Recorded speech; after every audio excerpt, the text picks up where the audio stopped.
Welcome to red TV. నేను మీ Teja. So ఒడిశాలో puri Jagannadh temple ఎంత ఫేమస్ అందరికీ బాగా తెలుసు. అయితే ప్రజెంట్ అక్కడ రథోత్సవాలు జరుగుతూ ఉన్నాయి. దాదాపు జూలై 8వ తేదీ వరకు కూడా ఈ రథోత్సవాలు అక్కడ చాలా ఘనంగా జరుగుతాయి. అండ్ దీనికి సంబంధించి అక్కడికి చాలామంది లక్షలాది మంది కొన్ని కోట్లాది మంది భక్తులు కూడా అక్కడికి వెళ్తారు పూరి జగన్నాథుని దర్శించుకోవడానికి. అయితే రీసెంట్గా ఆ పూరి జగన్నాథ్ ఏదైతే ఆలయం దగ్గర ఒక రథ ఉత్సవం జరుగుతుందో, ముఖ్యంగా ఏనుగు పైన ఊరేగిస్తూ తీసుకెళ్తున్నారో అక్కడ ఒక అపశృతి చోటు చేసుకుందంటూ కూడా ఒక వార్త వెలుగులోకి రావడం జరిగింది. ముఖ్యంగా అక్కడ తొక్కిసలాట జరిగిందంటూ కూడా చెప్తా ఉన్నారు. అంటే ఏనుగు పైన తీసుకెళ్తున్నప్పుడు ఒక్కసారిగా ఆ ఏనుగు భయపడి అక్కడ జనం ఎక్కడైతే ఉన్నారో వాళ్ళ మీద నుంచి తొక్కుకుంటూ వెళ్ళిపోయింది. అలాగే మరికొంతమంది ఆ ఏనుగు పరుగు పెట్టడం చూసి అది ఎక్కడ మనల్ని తొక్కేస్తుందన్న భయంతో వాళ్ళు తప్పించుకోవడానికి కింద పడిపోయే జనాల మీద ఇంకొక వేరే జనాలు తప్పించుకోవడానికి వాళ్ళని వాళ్ళు తొక్కుకుంటూ వెళ్ళిపోవటం, ఈ రకంగా ఒక తొక్కిసలాట జరిగిందంటూ కూడా ఒక వార్త వెలుగులోకి రావడం అయితే జరిగింది. అండ్ దానికి సంబంధించిన విజువల్స్ అన్నీ కూడా ఇప్పుడు బయటికి రావడం అయితే జరిగాయి. ఒకసారి మన స్క్రీన్ పైన చూడొచ్చు. ఆ ఏనుగుకి సంబంధించి ఏదైతే అక్కడి నుంచి అది భయపడి, ముఖ్యంగా ఏనుగులు ఏంటంటే జంతువులు ఏంటంటే కేవలం ఏనుగులే కాదు, కొన్ని ఆవులు కావచ్చు, కొన్ని వేరే ఇతర జంతువులు కావచ్చు, అంటే హిందువులు ఎంతో పవిత్రంగా భావించే ఆ జంతువులు కావచ్చు, అవన్నీ కూడా ఒక్కొక్కసారి సౌండ్స్కి కానీ డప్పులకు కానీ అవి భయపడిపోతూ ఉంటాయి. మనం చాలా సందర్భాల్లో కూడా ఇటువంటివి చూసాం. అండ్ ఇక్కడ జరిగిన సిచ్యువేషన్ కూడా చూస్తుంటే ఇంతకుముందు కూడా చాలా చాలా ఘోరంగా జరిగాయి. ఇలాంటి సీన్ ఒకటే మన బాహుబలిలో కూడా చూసాం. అంటే అది ఒక్కసారిగా భయపడి ఆ డప్పులకి కానీ ఆ సౌండ్స్కి కానీ ఆ జనాల్ని చూడడం కానీ ఒక్కసారిగా అవి భయపడి ఒక్కొక్కసారి వాటికి తిక్క వచ్చే అవకాశం కూడా ఉంటుంది. అంటే అక్కడి నుంచి ప్రశాంతత వాతావరణ ప్లేస్కి వెళ్ళిపోవాలని చెప్పేసి అవి భావిస్తూ ఉంటాయి అన్నమాట. సో ఇక్కడ కూడా అట్లాంటిదే జరిగింది. ఎంతో దాన్ని అద్భుతంగా డెకరేట్ చేశారు. చాలా అద్భుతంగా కనిపిస్తూ ఉంది ఆ ఏనుగు. అక్కడ ఒక్క ఏనుగు కాదు, 3 ఉన్నాయి. అండ్ విజువల్ చూడొచ్చు మనం. ఒక్కసారిగా అక్కడి నుంచి అది భయపడి వెళ్ళిపోతూ ఉంది. అండ్ దాని తర్వాత వేరే ఇంకొక ఏనుగు కూడా దానిలో అక్కడి నుంచి ఒక్కసారిగా పరుగులు తీసింది.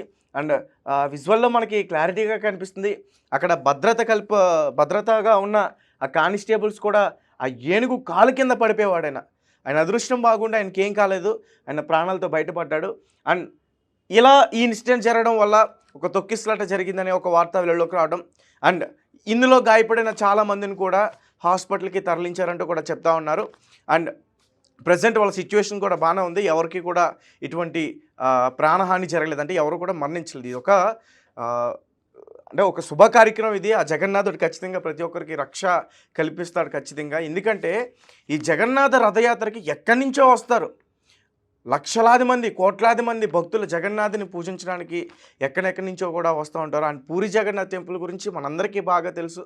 ఒక చారిత్రాత్మకమైన ఒక చరిత్ర ఉంది దానికి.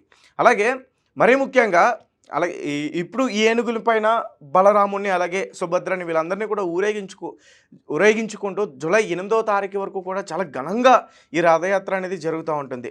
అలాగే రీసెంట్గా అక్కడ సిచ్యువేషన్స్ అన్నీ కూడా చూసుకుంటే, ముఖ్యంగా ఈ భద్రత సంబంధించిన సిచ్యువేషన్ చూసుకుంటే అక్కడ డ్రోన్స్ కావచ్చు, సీసీటీవీ ఫుటేజ్ కావచ్చు, అలాగే ఆ టెక్నాలజీని వాడు కూడా అక్కడ భద్రతలను ఏర్పాటు చేశారంటే అక్కడికి ఎంత మంది ప్రజలు వస్తారనే అంటే అవగాహన ఉందనేది బాగా అర్థమవుతుంది. ఎందుకంటే రీసెంట్గా పహల్గామ్ అటాక్ కావచ్చు, లేకపోతే ఇతర వేరే ఘటనలు కావచ్చు, ముఖ్యంగా ఇటువంటి ఘటనలు ఇలా ఏనుగులు కావచ్చు, లేదంటే భక్తులు కావచ్చు, మన తిరుపతిలో చూస్తున్నాం.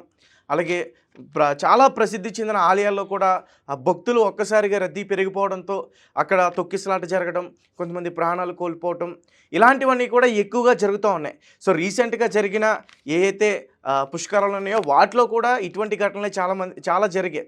సో వాటన్నిటిని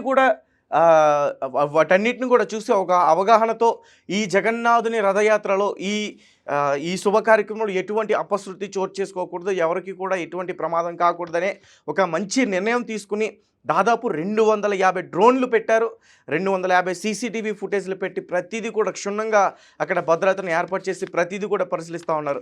ఎందుకంటే మనం చూసాం పహల్గామ్ అటాక్ అయిన తర్వాత ఇక్కడ కొంతమంది పాకిస్తాన్‌కి సంబంధించిన గూఢచారులు కావచ్చు, అలాగే పాకిస్తాన్‌కి సంబంధించిన స్లీపర్ సెల్స్ కావచ్చు, వీళ్ళందరూ కూడా ఏంటంటే జనసముద్రం ఎక్కువగా ఎక్కడైతే ఉందో అక్కడ దాడులు చేసేందుకు కూడా కొన్ని పన్నాగాలు పన్నుతున్నారు. కాబట్టి వాటి నుంచి మన మన భక్తులకు గాని, మన ప్రజలకి గాని పూర్తిగా భద్రత కల్పించేందుకు ఇలాంటి ఒక భద్రతను అక్కడ ఏర్పాటు చేసిన అదంతా కూడా మనకు కనిపిస్తుంది. కానీ ఈరోజు బయటకు రావడం మాత్రం న్యూస్ ఆ పూరి జగన్నాథుడి ఆలయంలో ఒక తొక్కిసలాట జరిగింది. కొంతమందికి అక్కడ గాయాలైన వాళ్ళందరినీ కూడా ఆసుపత్రికి తరలించారు అనే ఒక వార్త వచ్చింది. అండ్ ఇప్పటివరకు కూడా ఎవ్వరికి ఎటువంటి ప్రాణహాని జరగలేదు. ఆ జగన్నాథుని యొక్క ఆ రక్ష మనకి ఎప్పుడు కూడా ఉంటుంది. అండ్ ఇక్కడ చూడొచ్చు, ఒకసారి నేను మళ్ళీ కూడా చెప్పే ప్రయత్నం చేస్తున్నాను. అక్కడ తొక్కిసలాట ఎందుకు జరిగింది అనేది మాత్రం ఒక ఏనుగు ఆ సౌండ్స్కి కానీ అక్కడ ఆ ప్రజలందరినీ కూడా చూసి భయపడి అది ఒక ప్రశాంతతంగా ఉన్న ప్లేస్కి వెళ్ళిపోవడానికి ప్రయత్నించింది అది. అంతేగాని దానికి ఏదో ఇదైపోయి అక్కడ జనాల మీద దాడి చేసే ప్రయత్నం చేయలేదు. ఆ జనసముద్రం నుంచి తప్పించుకుని ఆ డప్పులో దాని నుంచి తప్పించుకుని అక్కడి నుంచి వెళ్ళిపోవడానికి ప్రయత్నించిందే తప్ప అదేదో వాళ్ళపైన దాడి చేసిన ఘటన అయితే కాదు. అండ్ ఆ ఏనుగు ఒక్కసారిగా అలా ఉరకడం వల్ల ఎవరైనా అది తొక్కుకుంటూ వెళ్ళిపోతుందనే భయంతో అక్కడున్న ప్రజలు ఏంటంటే వాళ్ళు తప్పించుకోవడానికి ఒకరిపైన ఒకరు పడటం, తోచుకోవడం ఇట్లాంటివన్నీ కూడా జరిగాయి. ఆ తోపులాట జరిగినప్పుడు కొంతమంది ప్రజలు కింద పడిపోయారు. అండ్ వారిపై నుంచి ఏనుగు ఏనుగు వెళ్ళింది. కొంతమంది ప్రజలు భయంతో వాళ్ళని తొక్కుకుంటూ వెళ్ళిపోవడం వల్ల ఈ ప్రమాదం అయితే జరిగింది. అండ్ ఒకసారి దీనికి సంబంధించి పూర్తి వివరాలన్నీ కూడా నేను ఒకసారి ఇంకా చెప్పే ప్రయత్నం చేస్తాను. అయితే అక్కడ జరిగిన తొక్కిసలాట్లో గాయపడిన వారిని ఆసుపత్రికి తరలించినట్లు సమాచారం కాగా, ఈ ఘటనకు సంబంధించి వివరాలు ఇంకా తెలియాల్సి ఉంది. ఈ పూరి జగన్నాథుని రథయాత్ర ఒడిశాలోని ఎంతో ప్రసిద్ధి చెందిన పూరి జగన్నాథ్ రథయాత్ర ఈరోజు చాలా ఘనంగా అక్కడ ప్రారంభమైంది. కన్నుల పండుగగా జరిగే ఈ యాత్రను చూడడానికి దేశ విదేశాల నుంచి కూడా చాలామంది భక్తులు, లక్షలాది మంది భక్తులు అక్కడికి వచ్చారు. అని ఈ రథయాత్రలో భక్తులు జగన్నాథుడి ఆయన సోదరిమణులు బలభద్రుడు, సుభద్రలకు చెందిన రథాలను లాగుతారు. ఈ ముగ్గురు దేవుళ్ళు ముందుగా గుండించి ఆలయానికి వెళ్ళి అక్కడ కొంతకాలం గడుపుతారు. తర్వాత అక్కడి నుంచి జగన్నాథ ఆలయానికి తిరిగి వస్తారు. అంటే జూన్ 27న మొదలైన ఈ రథయాత్ర జూలై 8 వరకు కూడా ముగ్గురు దేవతలు తమ ప్రధాన మందిరానికి తిరిగి రావడంతో ముగుస్తుంది. 12వ శతాబ్దం నుంచి నేటి వరకు ఈ పూరి జగన్నాథుని రథయాత్ర అంగరంగ వైభవంగా జరుగుతూనే ఉంది. అలాగే భద్రతా ఏర్పాట్లు కూడా అక్కడ చాలా బాగా ఉన్నాయని చెప్పుకోవాలి. ముఖ్యంగా పూరి జగన్నాథుని రథయాత్రకు దేశ విదేశాల నుంచి లక్షలాది మంది భక్తులు రావడంతో దాదాపు 10,000 మంది భద్రతా సిబ్బందిని అక్కడ నియమించారు. వీరిలో ఒడిశా పోలీసులు, అలాగే సహా సెంట్రల్ ఆర్మేడ్ ఫోర్స్, సిఆర్పిఎఫ్ చెందిన 8 కంపెనీలు ఉన్నాయి. అలాగే నిఘా కోసం పోలీసులు పూరిపట్నంలో 250కి పైగా ఆర్టిఫిషియల్ ఇంటెలిజెన్స్ను కూడా యూజ్ చేసి ఎన్బుల్డ్ కెమెరాలు కూడా అమర్చారు. సో గైస్, చూశారు కదా పూరి జగన్నాథ్ టెంపుల్లో జరిగిన ఈ తొక్కిసలాట గురించి పూర్తి వివరణ అయితే మాత్రం నేను ఇవ్వడం జరిగింది. అండ్ ఎవరికి కూడా ఏమీ కాదని కూడా నేను చెప్తా ఉన్నాను. ఎవరికి కూడా ఎటువంటి ప్రాణహాని జరగలేదు. జగన్నాథుని రక్ష ఖచ్చితంగా మనందరికీ ఉంటుంది.